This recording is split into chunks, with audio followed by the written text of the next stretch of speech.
मैं जब यहां आया था, मैं देख रहा था चित्तौड़गढ़ के दुर्ग में जाकर के, जौहर भूमि को नमन करके, मां कालिका के मंदिर में दर्शन करके मैं विभूत भी था। भाषा अवरुद्ध थी, भावनाओं से भरी हुई थी और इस बात को लेकर के भरी हुई थी। मुझे उस समय याद आ रही थी उत्तर प्रदेश के एक हिंदी साहित्य के महान साहित्य कीर्ति रखने वाले हल्दी घाटी के रचयिता श्याम नारायण पांडे की मुझे पंक्तियां याद आ रही थी। मैं देख रहा था उनकी पंक्तियां हल्दी घाटी में, मुझे बहुत उसके साथ कर रही थी।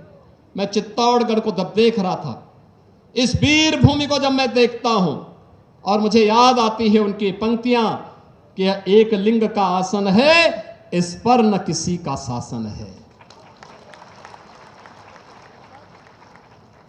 याद करिए ना, आज खिलजी वंश को कोई जानने वाला नहीं है। बाबर और औरंगजेब का, अकबर की खानदान का कहीं अता पता नहीं है। याद करिए, खिलजी के नाम पर भारत के अंदर कोई नमूना दिखाई देता है क्या? अकबर या बाबर या औरंगजेब के नाम पर कोई दिखाई देता है क्या? कोई सोहदा दिखाई देता है क्या? कोई नहीं दिखाई देता होगा। लेकिन महाराणा प्रताप की वंशावली, महाराजे साहब की उपस्थिति आज भी सैकड़ों वर्षों के बाद हमारे सामने है। वीरांगना पद्मिनी की वंशावली हमारे सामने है, वीर हमीर की वंशावली हमारे सामने है। और इसीलिए तो हमने कहा कि एक लिंग का आसन है, इस पर न किसी का शासन है। नित सिहक रहा कमलासन है, यह सिंहासन सिंहासन है। यह सम्मानित अधिराजों से, अर्चित राज समाजों से इसके पदरज पोछे जाते, भूपों के सिर के ताजों से।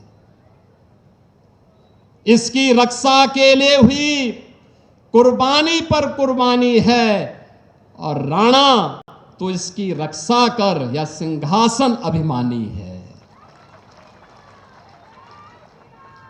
बहनों और भाइयों, आज का ये स्मृति दिवस हमें एक लिंग के शासन के प्रति उस नमन को व्यक्त करने का एक अवसर दे रहा है, जिसको आज जौहर स्मृति संस्थान ने 1982 से लगातार, याद करिए, 1303 से लेकर के कई बार जौहर पर जौहर व्रत का यहां पर धारण करने का कार्य यहां की वीर माताओं के द्वारा, वीरांगनाओं के द्वारा लिया जाता रहा।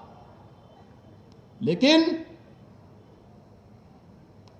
आजादी के बाद ये प्रेरणा जिस राजऋषि को प्राप्त हुई, मैं उनकी स्मृतियों को भी नमन करता हूं, जिन्होंने वर्तमान पीढ़ी को इस बात का एहसास कराया कि आने वाली समय में ऐसी स्थिति पैदा मत होने देना कि हमारी बेटी और बहनों को, हमारी माताओं को जौहर व्रत धारण करना पड़े। इस प्रकार की परिस्थितियां न पैदा हो, और जिससे आज हम सब यहां पर एकत्र हुए हैं।